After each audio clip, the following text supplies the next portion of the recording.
Ça va? Ça va. J'ai fait un bon vol. Super vol.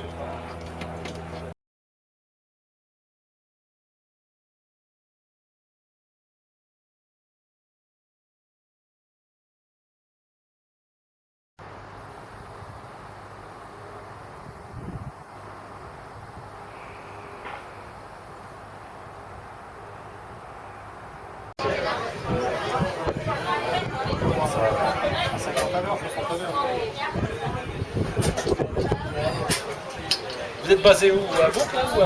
Vous n'avez pas une piste en Suisse? Ouais, 200 mètres. Si, parce que si on peut, les contacts qu'on a de même, par exemple, les aviations civiles se rencontrent, il y a des harmonies. Bon, comme on dit à chaque fois, on ne peut pas faire monter tout le monde. Donc, en remerciant Gérald, on remercie toute son équipe. Il va en dire deux mots.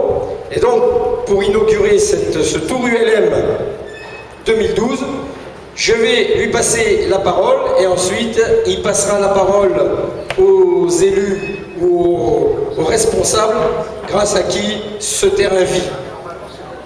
Merci Dominique. Alors, au nom de toute l'équipe de l'aérodrome, bienvenue à Bourg-en-Bresse pour cette édition 2012.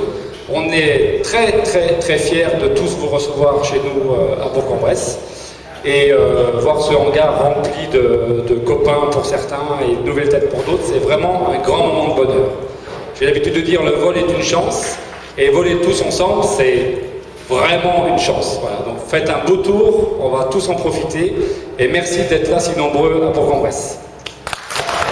Et lorsque Gérald est venu, petit à petit, ça périclitait, et lorsque Gérald est venu, et avec votre aide, la volonté commune a fait revivre ce terrain, et je crois qu'aujourd'hui, le fait de pouvoir accueillir les ULM a prouvé d'une part que c'était totalement idiot de ne pas les accueillir, puisque ils sont dynamiques, et que grâce à Gérald, sur le terrain même, ça a repris vie, qu'on n'est pas plus accidentogène, plus idiot ou moins respectueux des règles que les autres. Et puis le résultat, qu'il y a 10 ans, 7 ou 8 ans, on n'aurait jamais pu envisager ou espérer, c'est cette centaine d'ULM de toutes les couleurs qui aujourd'hui sont là, pendulaires, multi-axes, autogire, hélicoptères. Voilà. Donc merci à vous. Et on n'aurait pas cru, et ça s'est fait, donc on peut toujours croire et rêver.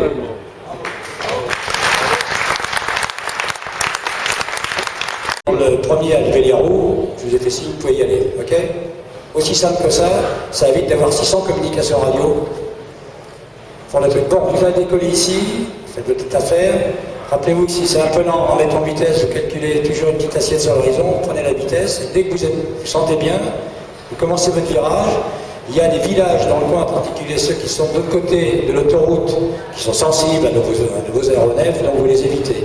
Alors comme on décolle assez court et que vous avez une pente de montée assez forte, dès que vous êtes assuré de votre vol, vous virez par la gauche, vous prenez le cap de la navigation. Ok? Pour la navigation, toujours la vue, la vitesse. Les premiers escadrons de chasse, c'est toujours l'avion que tu n'as pas vu qui t'envoie au tapis. C'est toujours valable dans le paix, c'est toujours l'avion que vous n'avez pas vu, qui vous a pas vu, qui vous enverra au tapis.